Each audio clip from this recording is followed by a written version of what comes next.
Hi ಎಲ್ಲರಿಗೂ ನಮಸ್ತೆ. ಮಹಿಳಾ ಪ್ರಪಂಚ ಚಾನಲ್ಗೆ ಸ್ವಾಗತ. ಬನ್ನಿ, ಇಂದಿನ ವಿಡಿಯೋದಲ್ಲಿ ನಾನು ನಿಮಗೆ ಗರ್ಭಿಣಿಯರು ಯಾವ ಹಣ್ಣುಗಳನ್ನು ತಿನ್ನದೇ ಇದ್ದರೆ ಉತ್ತಮ ಎಂಬುದರ ಬಗ್ಗೆ ತಿಳಿಯೋಣ.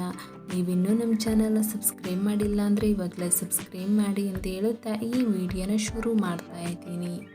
ಗರ್ಭಾವಸ್ಥೆಯಲ್ಲಿ ಕೆಲವೊಂದು ಆಹಾರ ಕ್ರಮದ ಬಗ್ಗೆ ತುಂಬ ಎಚ್ಚರ ವಹಿಸಬೇಕು.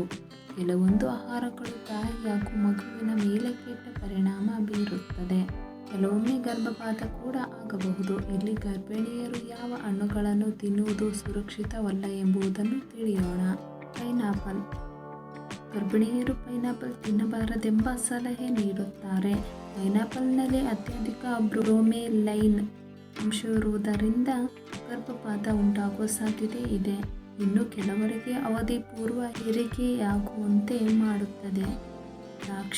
ದ್ರಾಕ್ಷಿಯಲ್ಲಿ ಉತ್ತಮ ಪೋಷಕಾಂಶಗಳಿವೆ, ಆದರೆ ಅದರ ಸಿಪ್ಪೆಯಲ್ಲಿರುವ ಅಂಶ ಗರ್ಭಿಣಿಯರಿಗೆ ಅಷ್ಟು ಒಳ್ಳೆಯದಲ್ಲ. ಅಲ್ಲದೆ ಗರ್ಭಿಣಿಯರಿಗೆ ಕಪ್ಪು ದ್ರಾಕ್ಷಿ ತಿಂದರೆ ಬೇಗನೆ ಜೀರ್ಣವಾಗುವುದಿಲ್ಲ.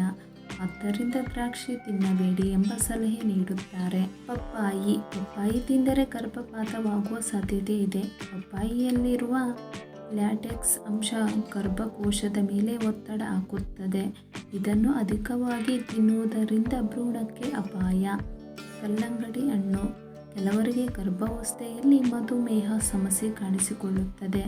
ದೇಹದಲ್ಲಿ ಸಕ್ಕರೆ ಅಂಶ ಹೆಚ್ಚಾಗುವುದರಿಂದ ಕಲ್ಲಂಗಡಿ ಹಣ್ಣು ಒಳ್ಳೆಯದಲ್ಲ ಅನ್ನುತ್ತಾರೆ.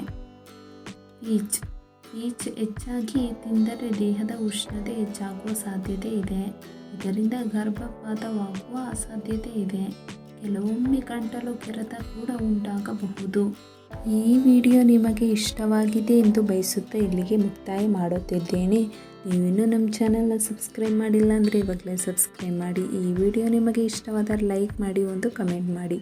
ಮುಂದಿನ ವಿಡಿಯೋಗಳ ಅಪ್ಡೇಟ್ಗೋಸ್ಕರ ಬೆಲ್ಲೈಕನ್ ಮೇಲೆ ಕ್ಲಿಕ್ ಮಾಡಿ ಎಂದು ಹೇಳುತ್ತಾ ಈ ವಿಡಿಯೋನ ಮುಕ್ತಾಯ ಮಾಡುತ್ತಿದ್ದೇನೆ. ಧನ್ಯವಾದಗಳು.